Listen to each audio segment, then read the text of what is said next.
बात बिहार की करेंगे। बिहार में सुशासन बाबू के राज में पुल गिरने का सिलसिला नहीं थम रहा। पिछले 18 दिनों में 12 पुल यानी कि 1 दर्जन पुल धड़ाम हो चुके हैं। ऐसे में सवाल यही, अगर यही डबल इंजन की सरकार है तो फिर सिस्टम क्यों लाचार है, सरकार क्यों खामोश है? और जनता पूछ रही है, क्या बनते हैं पुल यहां डहकर बिखरने को? और यही नहीं, कहानी यही खत्म नहीं होती, क्योंकि पुल के गिरने पर सियासी बवाल भी शुरू हो चुका है। सबसे बड़ा सवाल यही, क्या वाकई में नींव कमजोर है या फिर नीयत में खोट है, या फिर बिहार में पुल तोड़ भ्रष्टाचार हो रहा है?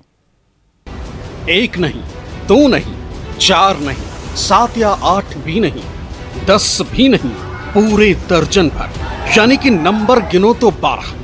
जी हां, 12 पुल जो बिहार में हो चुके हैं धड़ा। बिहार में फिर बवाल मचा, लेकिन इस बार सियासी नहीं बल्कि सिस्टम पर सवाल उठा, क्योंकि बिहार में सिस्टम पूरी तरह से लाचार हो चुका, जिसकी सबसे ज्यादा तस्वीरें हैं ये।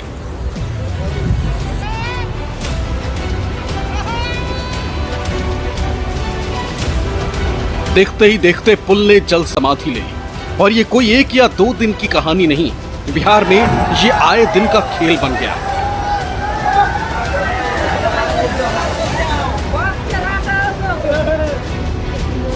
बिहार में इन दिनों ऐसा लगता है कि पुल पुलिया गिरने का मौसम चल रहा है।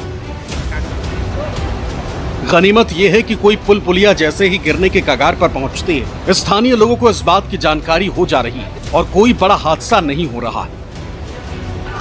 लगभग रोज बिहार में क्या नए, क्या पुराने या क्या निर्माणाधीन पुल एक करके जल समाधि ले रहे हैं। और इसी कड़ी में बुधवार को तो हद ही हो गई, जब राज्य के 2 जिलों सीवान और छपरा में एक ही दिन में 5 पुल ध्वस्त हो गए, जिनमें से 4 तस्वीरें आपके सामने। बिहार में पुल गिरने या दरकने की हालिया तस्वीरें बता रही हैं सुशासन बाबू का सिस्टम लाचार है। लेकिन ये कोई नई बात नहीं, क्योंकि मानो बिहार में पुल गिरने या जल समाधि लेने की कवायद सी शुरू हो चुकी है। बिहार में पुल गिरने का सिलसिला लगातार जारी है। 18 जून से अब तक बिहार में कुल 12 पुल पानी में समा चुके हैं। सूबे में कब कब गिरे पुल? 18 जून अररिया, 22 जून सीवान, 23 जून पूर्वी चंपारण, 27 जून किशनगंज, 28 जून मधुबनी, 1 जुलाई मुजफ्फरपुर, 3 जुलाई सीवान में 3 और सारण में 2, 4 जुलाई सारण। मंत्रियों के पास अपने अपने तर्क हैं और विपक्ष लगातार सरकार पर निशाना साध रहा है। बिहार में लगातार पुल जो जल समाधि ले रही है और सरकार कान में रुआ देकर करके सोई हुई है। एनडीए की हुकूमत के भ्रष्टाचार को संरक्षित करने के लिए हर तरह के लोग तैयार हैं। पुल अगर गिरेगा, बनते हुए पुल गिर जाए, पुल पर उद्घाटन के पहले गिर जाए, सबके लिए राजद दोषी है। संख्या 10 पहुंच गई है।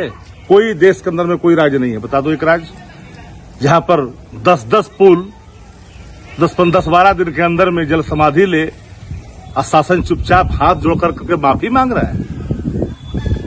शर्म आनी चाहिए। ये पुल किसी सरकार के बनने के समय नहीं गिरता है। पुल के रखरखाव पर माननीय मुख्यमंत्री जी बड़ी गंभीरता के साथ बुला करके ग्रामीण कार्य विभाग का ये पुल, उसके अंदर आता है छोटे छोटे पुल, और बड़े ब्रिजों का पथ निर्माण विभाग अनुरक्षण की पॉलिसी बना रही है।